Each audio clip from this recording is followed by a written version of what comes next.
এদের কৈলাস পর্বতে বিরাজমান করছেন।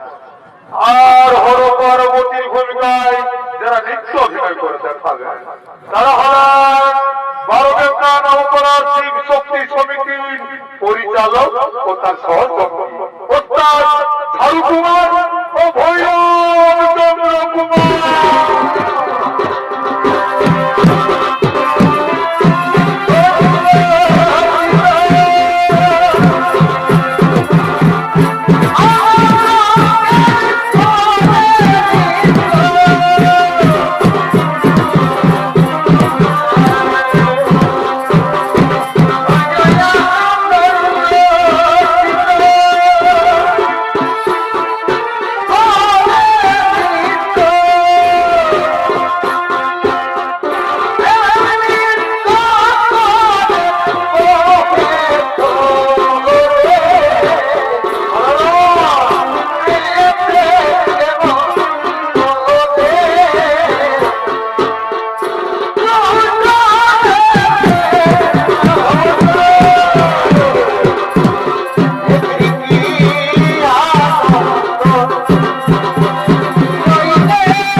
কপিলার পুত্র মনোর, কপিলার পুত্র মনোর তার সিংহ দিয়ে আমাদের এই কৈলাস পর্বতকে তাড়ছে। জানো কেন?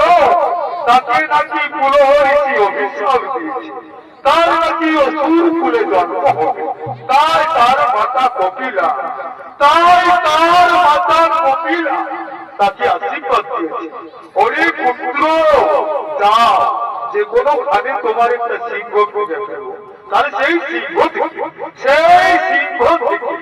এই বছরের জন্ম হবে আর তোমার অসুর কুল থেকে মুক্ত।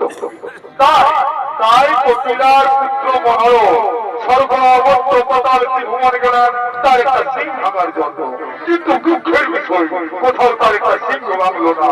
তাই মনের দুঃখে অভিলাষে ছুটে এসেছেন আজকে আমাদের এই কৈলাস পর্বতে তার একটা সিং ভাঙার জন্য।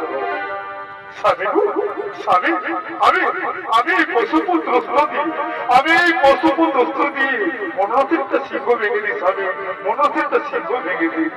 হে পার্বতী, তুমি এই পশুপুত্র স্তুতি মনোচিত্ত সিংহ ভেঙে দাও, মনোচিত্ত সিংহ ভেঙে দাও, মনোচিত্ত সিংহ ভেঙে দাও। স্বামী, আমি পশুপুত্র স্তুতি মনোচিত্ত সিংহ ভেঙে দিই, মনোচিত্ত সিংহ ভেঙে দিই, মনোচিত্ত সিংহ ভেঙে দিই না।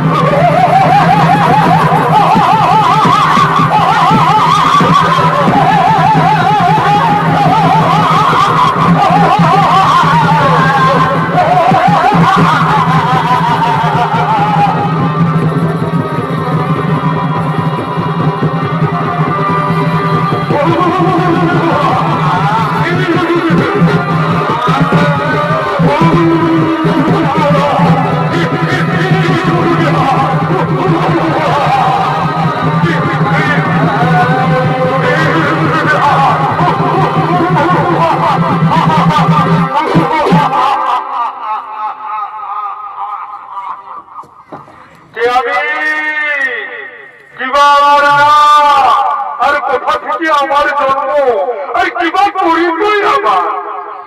ওরে পুত্র, ওরে পুত্র, তোর সুন্দর গরুর সিং থেকে জন্ম পুত্র, তাই তোর নাম বসিত পুত্র, আর আমার এই পশুপুত্র দিয়ে তোর জন্ম পুত্র।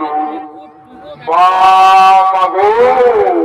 তোমার পশুপুত্র দেখেই যখন আমার জন্ম, তখন তুমি তোমার পূজনীয় মাতা, তোমার চরণে শতকোটিবার প্রণাম জানাই বাবু, তোমার চরণে শতকোটিবার প্রণাম জানাই বাবু, তোমার চরণে শতকোটিবার প্রণাম জানাই বাবু। ওরে পুত্র বসিত, এই পশুপুত্র দিয়েই তো সৃষ্টি পুত্র, আর এই পশুপুত্র দিয়েই তো হবে মৃত্যু, তাই এই পশুপুত্র তো রেখে নে বাবা। আর ব্রহ্মার কাছে ব্রহ্মদেবীর তপস্যা করে মনোমত বল আদায় করে নে। আমি ব্রহ্মার কাছে ব্রহ্মাকে তপস্যা করে মনোমত বল আদায় করে নেবো মাতা, আর এসে গুণ আমি পশুপদস্ত্র নিয়ে যাও মাতা, আমি এই পশুপদস্ত্র আপনার কাছে বঞ্চিত রাখলাম মাতা, আমি চললাম সেই